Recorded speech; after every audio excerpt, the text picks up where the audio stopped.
जय श्री कृष्ण। कृष्णाय वासुदेवाय हरये परमात्मने प्रणतक्लेशनाशाय गोविंदाय नमो नमः। भोले बाल कृष्ण लाल की जय। समस्त देशवासियों को भगवान बालकृष्ण लाल के जन्मोत्सव की, कृष्ण जन्माष्टमी की बहुत बहुत बधाई, बहुत बहुत शुभकामनाएं।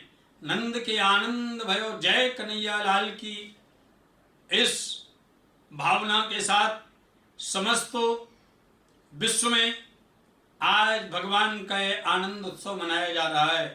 सब प्रेम के रंग में रंगे हैं, भक्ति के रंग में रंगे हैं। हम मन में उमंग है, मन में तरंग है प्रभु के प्रेम की, प्रभु की भक्ति की। और जब भक्ति का रंग जीवन में चढ़ता है तो भगवान सम्मुख प्रकट हो जाते हैं। आज भगवान नंदनंदन मध्यरात्रि में प्रकट होकर समस्त भक्तों की मनोभावना को परिपूर्ण करने के लिए दर्शन प्रदान करेंगे। निश्चित ही भगवान स्वयं प्रकट होंगे, आपके यहाँ प्रतिमा में परमात्मा प्रकट हो जाएगा। तो कैसे मनाएं जन्माष्टमी, कैसे करें भगवान के आगमन का स्वागत, कैसे करें भगवान की पूजा सेवा, इसके लिए आपको चाहिए आप आज प्रातःकालीन वेला में शुद्ध स्नान आदि से निवृत्त होकर भगवान का पूजन करें, भगवान को भोग अर्पित करें, भगवान का भजन करें, कीर्तन करें, घर में सुगंधित वस्तुओं का छिड़काव करें, मंदिर को सुसज्जित करें, अपने दरवाजे पर बंधनवार लगाएं, मांगलिक चिन्ह लगाएं एवं घर में आप सुंदर भक्ति संगीत बजाएं, भक्ति संगीत के साथ स्वयं भजन गाएं। अद्भुत वस्त्रों को धारण करते हुए व्रत का संकल्प लेकर के पवित्रता के साथ, भावना के साथ भगवान के आगमन की कामना करें। हे गोविंद अति शीघ्र प्रकट हों, हे प्रभु अति शीघ्र प्रकट हों। इस भावना के साथ जैसे ही सायंकालीन वेला की शयन आरती हो, उसके बाद मंदिर बंद करके भगवान का भजन करें। और ठीक 11:15 बजे गोपाल जी को एक टोपिए में चावल रख करके अक्षत, मतलब जो टूटा हुआ ना हो, ऐसे चावल में भगवान को ढक दें। लेकिन ढकते समय भगवान का मुख खुला रहना चाहिए, सांस लेने के लिए भगवान को ढक दें और पर्दा बंद करके बाहर संकीर्तन करें, भजन गाएं, द्वादशाक्षर मंत्र का जाप करें, नृत्य करें, गीत गाएं और भगवान के प्रकट होने का इंतजार करें। जैसे ही ठीक 12 बजे मध्यरात्रि बेला में ताली बजा करके, शंख बजा करके, घंटा ध्वनि करते हुए भगवान को प्रकट करें। उन अक्षतों से भगवान को निकालें। निकालने के बाद सुंदर थाल में स्वास्तिक चिन्ह बनाकर पुष्प डालकर भगवान को विराजमान करें। और उसके बाद उत्तराभिमुख होकर के या पूर्वाभिमुख होकर के भगवान का शंख के द्वारा अभिषेक करें।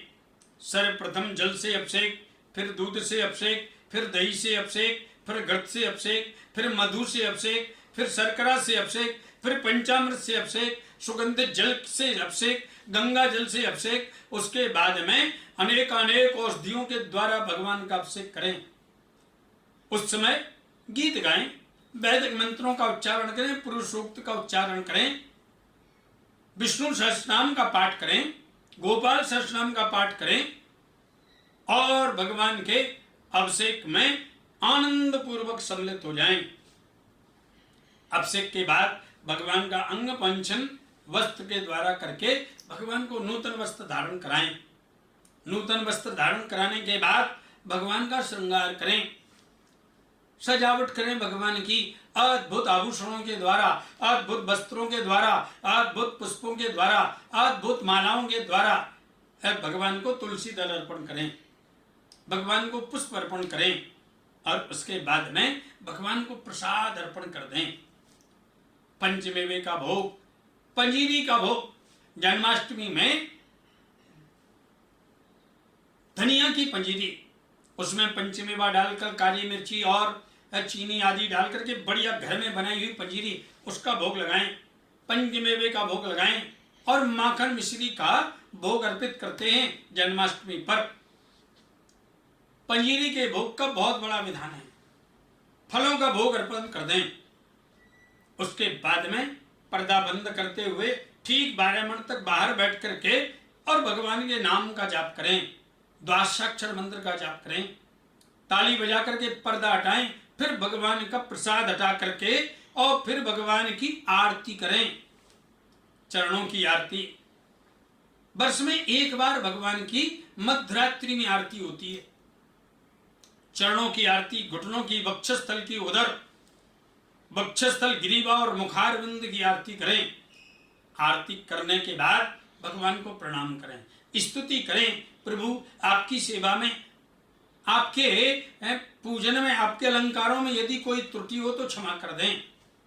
भावना के साथ फिर आप प्रसाद पाइए, फिर आप कुछ ना कुछ ले लीजिए। चरणामृत लेने के बाद भगवान को अभिषेक कराया गया चरणामृत बड़ा पवित्र माना जाता है, बड़ा श्रेष्ठ माना जाता है। इसलिए समस्त ग्रामवासियों को भगवान का चरणामृत अवश्य लेना चाहिए। जन्माष्टमी के चरणामृत का है बहुत बड़ा महत्व। यह अमृत तुल्य माना जाता है, सभी रोगों के निवारण का कारक है। दरिद्रता समाप्त हो जाती चरणामृत घर में छिड़क देने से, घर की अशांति समाप्त हो जाती चरणामृत छिड़क देने से। चरणामृत का बहुत बड़ा महत्व है। अकाल मृत्यु हरणम सर्व व्याधि विनाशनम विष्णुर्पादोदकंपित्वा पुनर्जन्म न विद्यते। लिखा है सर्व व्याधि विनाशनम, चरणामृत पीने से, चरणामृत छिड़कने से सभी व्याधियां समाप्त हो जाती हैं।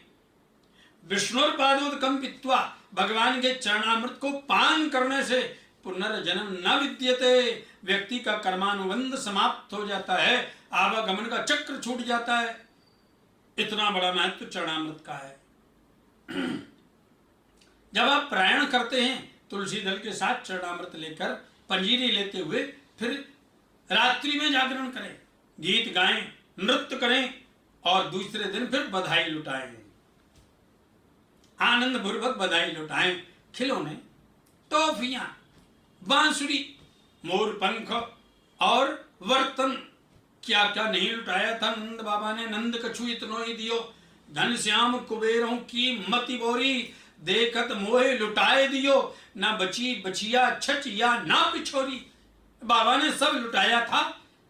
और ध्यान रखना, जितना नंदोत्सव में बाबा ने लुटाया उसका 10 गुना करके भगवान ने भंडारे में भर दिया। नंदोत्सव में दिल खोल करके लुटाइए, देखिए आपका भंडार भरता चला जाएगा। ऐसे भगवान का जन्मोत्सव आनंद और प्रेम पूर्वक मनाएं। आप सभी को भगवान के प्रकट उत्सव की, कृष्ण जन्माष्टमी की बहुत बहुत बधाई, बहुत बहुत शुभकामनाएं। जय श्री कृष्ण, जय श्री राम।